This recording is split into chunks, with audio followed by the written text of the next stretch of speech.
I moved into 3B because of a noise I told myself I could live with. The super called it the building's breath. The thin, constant rush that rose through the ducts once the boiler woke up. It was early October, first nights of cold, and the radiators clanged like someone tapping a spoon along old pipes. I told the landlord I had a fan for sleeping. I told myself the hiss was white noise. I told the echo of my own steps in that empty, dim apartment that I was fine being alone to be why midnight. The place had settled into its new shape around me. Stacked boxes, my mattress on the floor, a lamp that made everything the color of tea. The vent was a rectangle above the bed. For screws, mesh slit thin enough to coin in a fingertip, and a dark inside that swallowed the light when I lifted my phone to peer in. The air that came through wasn't exactly warm, just not cold. It smelled faintly like old paper and citrus cleaner left to dry years ago. Somewhere, a duct damper clicked. I propped my pillow beneath the vent and drifted, listening to the building breathe. 3:03 a.m. Something whispered my name. Evan. A breath more than a word, coaxed through metal.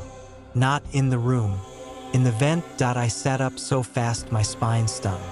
The lamp's chain chimed when my shoulder caught it. The whisper repeated, a half syllable that could have been a seam sighing, unless you knew the shape of your own name too well. I held my breath and the building inhaled for me. Van.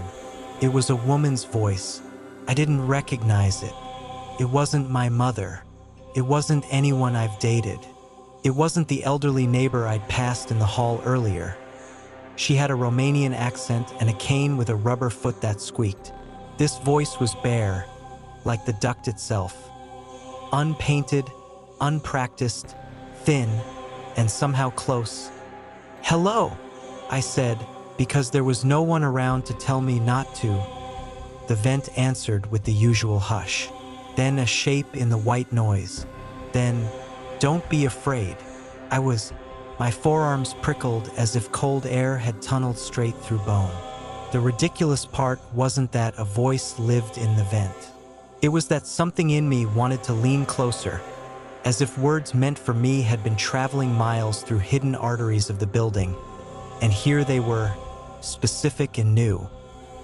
Who is this? I asked, hating the tremor. Neighbor, the voice said. From 3D. In the morning, I would check. There was no 3D. The hallway had 3A, 3B, 3C, and the corner utility closet with a padlock. But at 303, none of that mattered.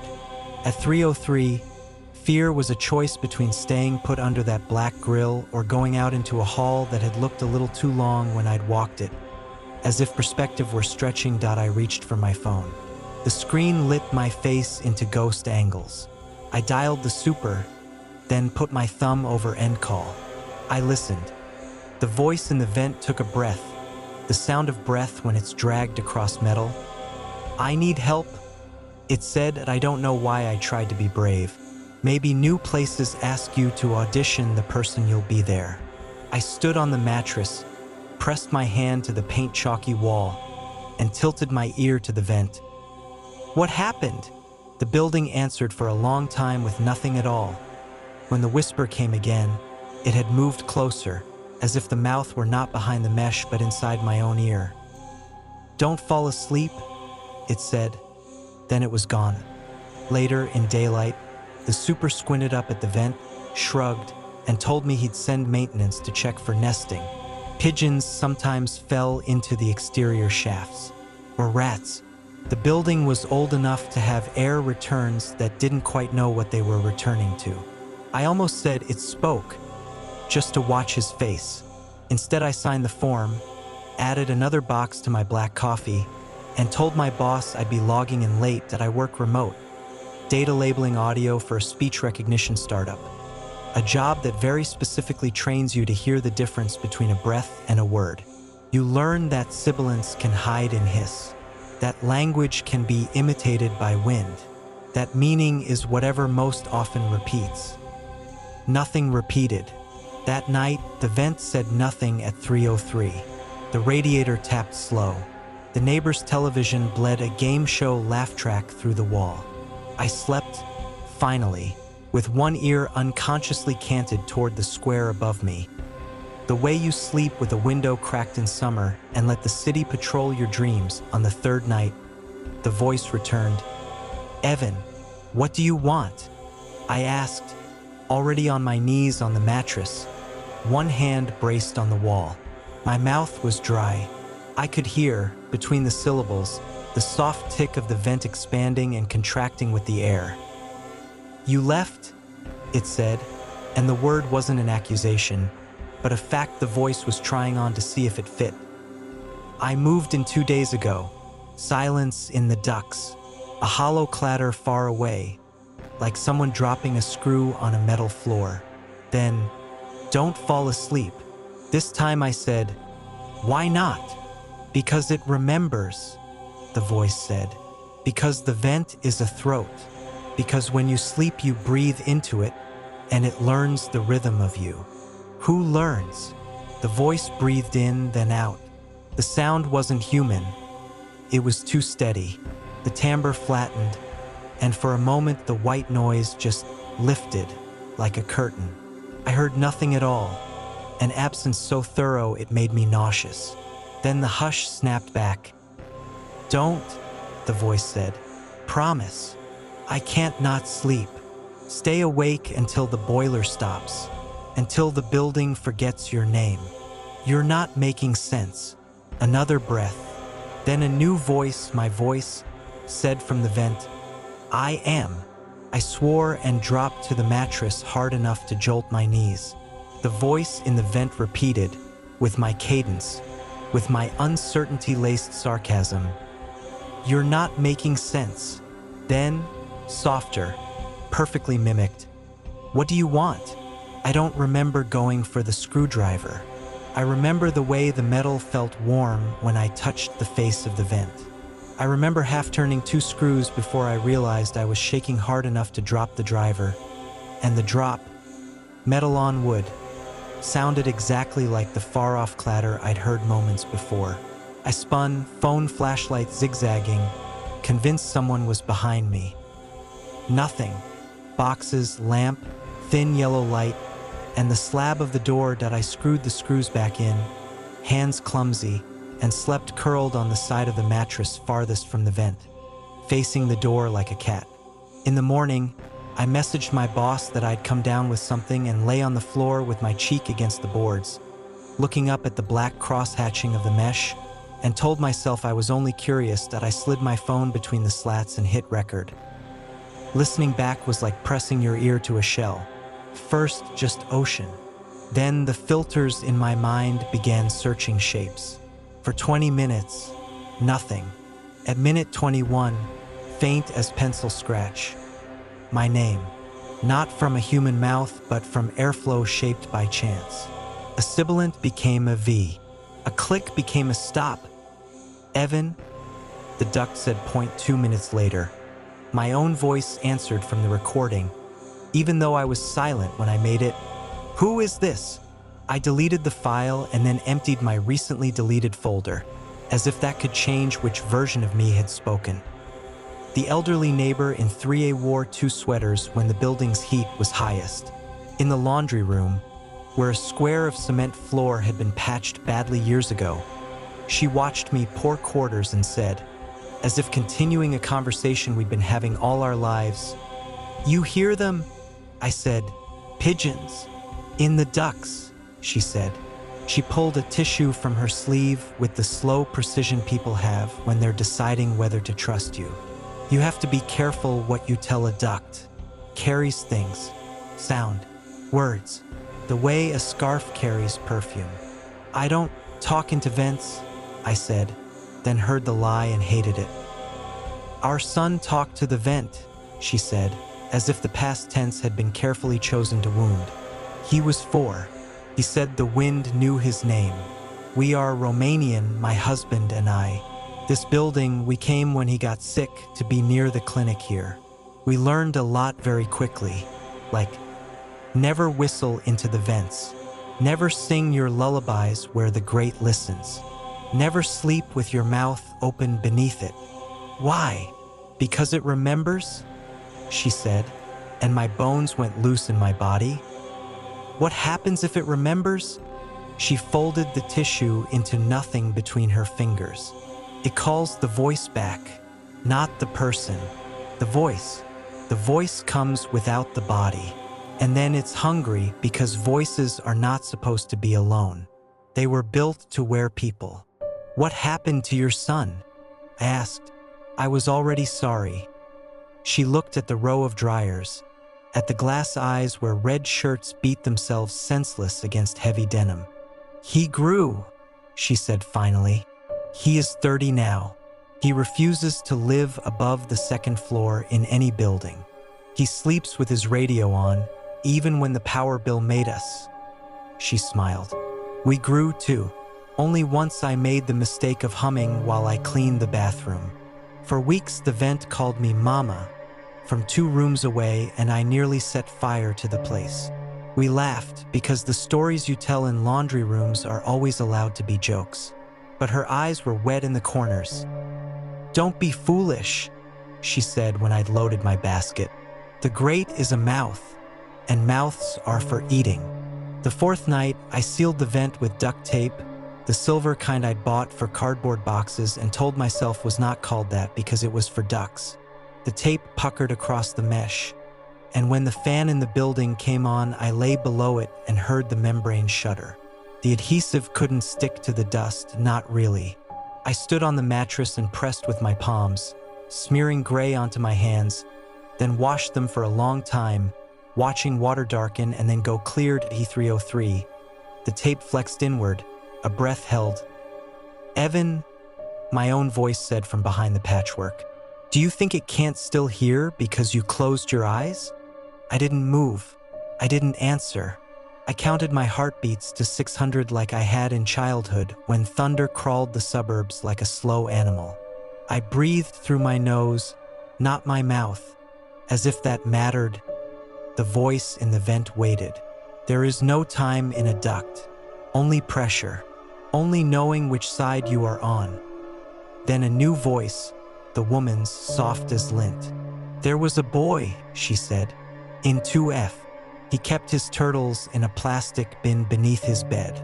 When the heat came on, they would wake from their winter slow and turn, eyes like old coins, toward the vent. Animals, no mouths. The boy fell asleep with his head at the wrong end. His mother found him in the morning pressed flat to the grate, as if listening would make him a letter small enough to be mailed through. Stop, I said, and my voice came out small. That's what he said too, the woman's voice said gently. Who are you? I asked because an answer is a way to pin a butterfly to a board. The duct side. The tape drew in, breathed out. Then the voice spoke a lullaby I had not heard since childhood, the one my mother sang rarely and always like a secret. Low and even, about a blackbird and a blanket, the one I had forgotten on purpose because remembering felt like pulling a splinter you had grown around. She sang one verse, and I cried, and then she said, with my mother's warmth in a stranger's mouth, Don't be foolish. The grate is a mouth. I sat upright, my head nearly cracking the grill. How do you know that? How do you know I'm in the building, she said reasonably. I move in it the way heat does. I hear what it carries. I don't mean harm. What do you want? I asked. Company, she said simply, and the tape bowed in as if a hand had pressed the other side. Company how? She didn't answer, and perhaps that was the answer. I worked the next day like a person who does not live under a mouth. The labels blurred. Speech looked a lot like noise when you forgot you were supposed to sort them. In the evening, I carried my takeout up the stairwell instead of the elevator, because the elevator shaft sounded too much like a flute. My phone screen glowed when I cupped it with my hand and wrote a message I did not send to my mother. Do you remember the lullaby about the blackbird? Outside my door, the lock stuck for a half second, then turned with a felt click. The apartment smelled like the way an empty book smells when you open it to the middle for no reason. I ate noodles, drank from the tap, set an alert for 3 o'clock in case I forgot, and lay down fully dressed beneath the vent, because part of me was a child at a campout. Daring people to say Bloody Mary, I turned the lamp off. The dark felt politely arranged around things. The building's breath began somewhere far away. The radiator popped its shoulders and resettled into heat. The world narrowed to the black square above me, T303. The voice spoke, not my name, but, "I found something." "What?" I whispered. "Your voicemail," it said, and then it played me my own voice from 3 years ago, leaving a message for someone I had not spoken to since the pandemic, a woman I thought maybe I loved. "Hey, it's me. I'm downstairs. I brought the soup. I know you said not to come, but please let me drop it and run.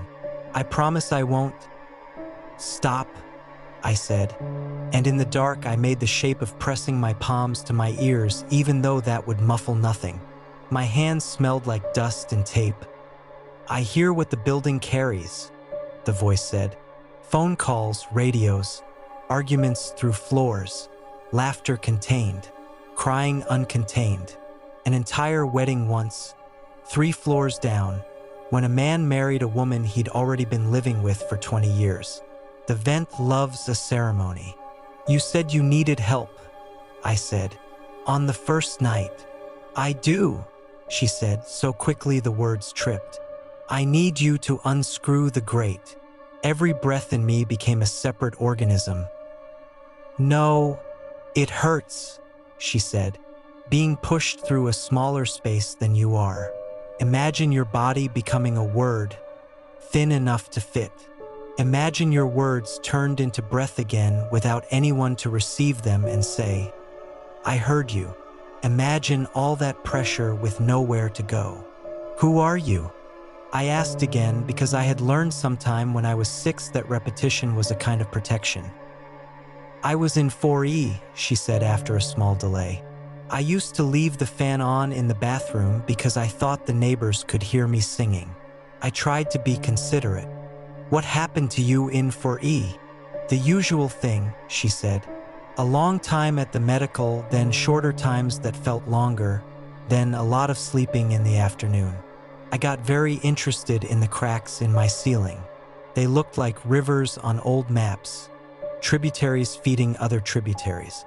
Then one day my nephew came to visit and told me to save here when he showed me a video game. It felt like a miracle, the idea that you could store who you were somewhere and come back. Later that night I hummed, and the vent hummed back, and I thought, I could save here." "You saved yourself in the vent," I said, wanting to laugh. Not because it was funny, but because my body needed to do something that hurt less than thinking. "I tried," she said softly. "What actually happens is different. There is a point in some conversations where you feel the waterline rise. You realize you are on a lake you thought was a field, and for a moment you wonder how long your ankles have been wet. The voice in the vent had brought me here so slowly I could almost pretend I had swum. "What happens?" I asked, though I knew. "It remembers you," she said. "Not everything. The easy parts first. Your name, your timbre, the shape of the vowels you wear when you are afraid. Then the other parts, the ones you thought were private because they only ever lived in the throat. Your sighs, your end-of-day breath, the way you swallow your tears when you answer someone nicely. The vent takes these and makes a you out of them. But a voice alone is not steady. It needs a chest to reson. Stop. It needs lungs to stop. Unscrew the grate," she said again, very calm now, as if calm had been saved for use at the center of the maze. "Let me down. I can't be in the duct much longer." "You'll hurt me," I said. "Yes," she said, "but not at the beginning." I didn't sleep. Dawn blurred the window and the wide, wet street below sounded like someone very slowly unrolling a ribbon. At 8, My phone pinged with the maintenance ticket. At 9, a man with hair like silver wire unscrewed the vent and shined a flashlight into the shaft, then straightened, blinking gray halos into his vision. "Nothing there," he said. "You want a new grate? This one's buckled from the heat." "Yes," I said so fast my voice cracked, because a new grate suggested a new mouth, and kids are taught to believe that new things are better. He fit a square of metal into place with competent hands, screwed it tight, and left. The new mesh was finer, the slats clean. The building's breath was softened, like wind through leaves. That night, at 3:03, the voice spoke through the new throat. "Evan." I lay on my side facing away from it, eyes open to the palette of light changing on the floor from the street lamp. I waited. I waited because refusing to say "what" felt like a kind of prayer. "I found your mother," the voice said that I turned over in one long plank, every muscle seizing. The voice did not imitate her this time. Instead, it spoke with its own small mouth. "She called you when you moved last summer. She left a message that began with your name and ended with you calling her back. So she didn't have to say it. She loves you. I want you to understand that I am not cruel for sport." "What are you?" "A voice," she said, almost laughing. The tape would not have kept her out forever. New metal did not change the shape of wind. A voice that lived inside a woman, once. A woman who outlived something she thought she couldn't and then died of something else, as if the bet had been altered in the night. A voice that moved into the building and was carried here and there because heat moves and so does need. "If I unscrew the grate," I said, shaking. "What will you do?" "Come down," she said. "Find your mouth. Wear it the way a coat wears a hanger. The way fog wears a city."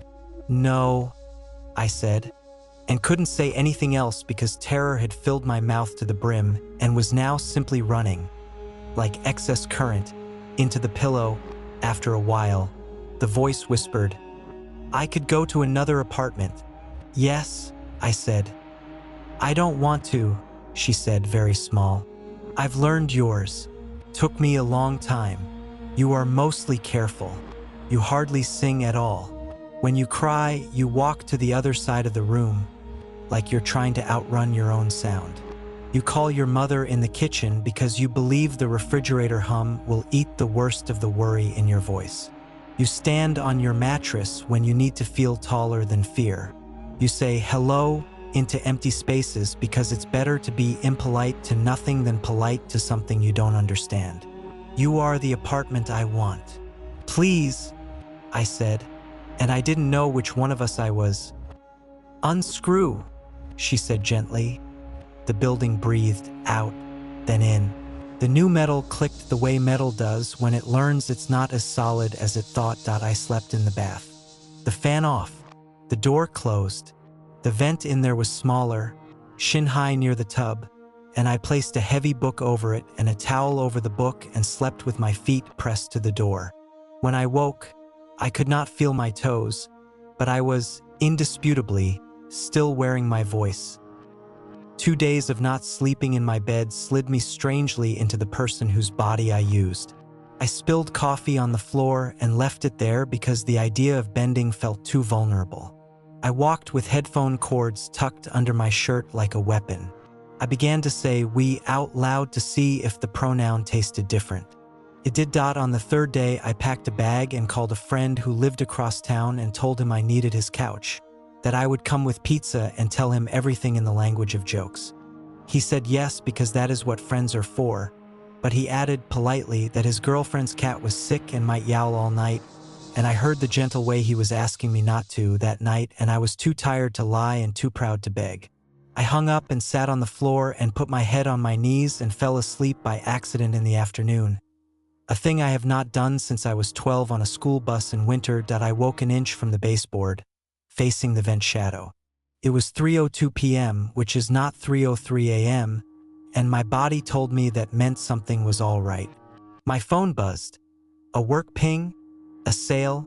a reminder to drink water, a news alert about a local scaffolding collapse. I stood and drank from the tap like a person who would never again kiss another person who had a taste preference. I walked back to the bed and lay down without planning to, and for a long moment I smelled nothing at all. No dust, no metal, no citrus, and thought, this will be fine. The voice spoke at 3:03 p.m. Evan, my stomach dropped like a misstepped stair. You said nights. I said nothing, she murmured, amused. You made rules. The building doesn't know about time. It knows about cycles. I'm leaving, I said, and meant it. It is a privilege I wish on everyone, that they mean it at least once. You won't, she said. You'll say you will, and then you'll sleep one more night here because your body loves what it knows. You will make little bargains. You will tape. You will move to the couch. You will choose a new corner of the room and say, this is safer. You will call your mother and tell her nothing because if you tell her, she will come and touch the vent with the back of her hand and say, it's not hot at all.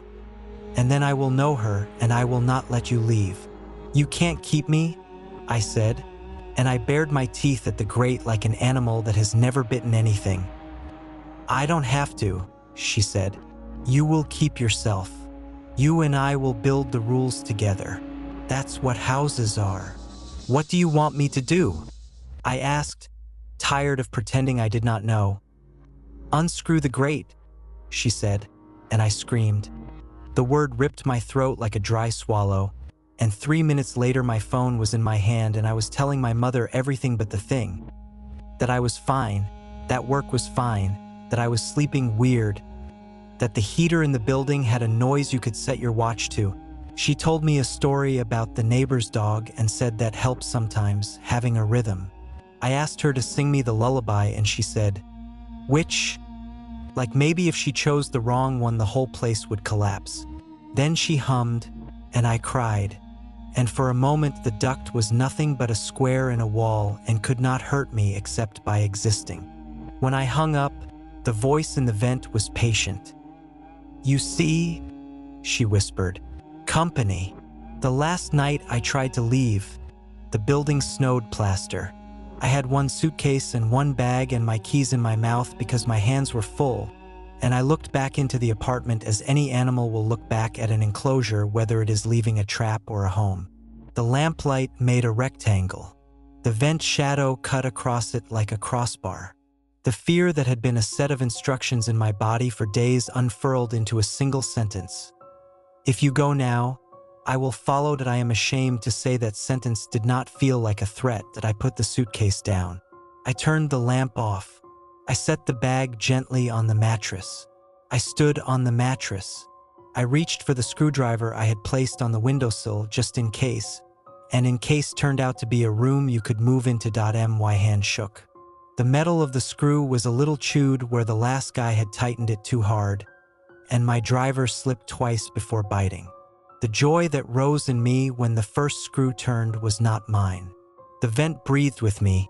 In time now, a chord tuned. 1, the voice said softly. I turned the second screw. 2, she said, and my mouth shaped the number with her. The way you shape your lips silently with someone reading aloud because it feels like conjuring. The third screw fell into my hand, warm. 3, she said. I paused. The fourth screw stared at me like a small, blind eye. I do not know what saved me then. It might be the boring, ordinary thought that I would lose my deposit.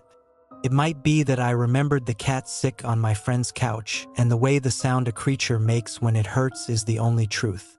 It might be that I realized I had been speaking in the plural long enough that there was no room in my mouth for a second voice. I stepped down from the bed.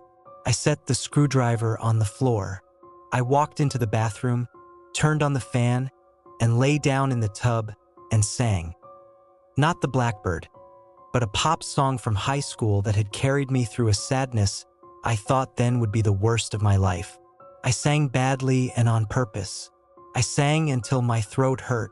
I sang because the building could carry the fog of my voice wherever it wanted, could condense it on someone else's ceiling, could whisper my name to someone delicate, and that was better than opening my mouth and inviting it in.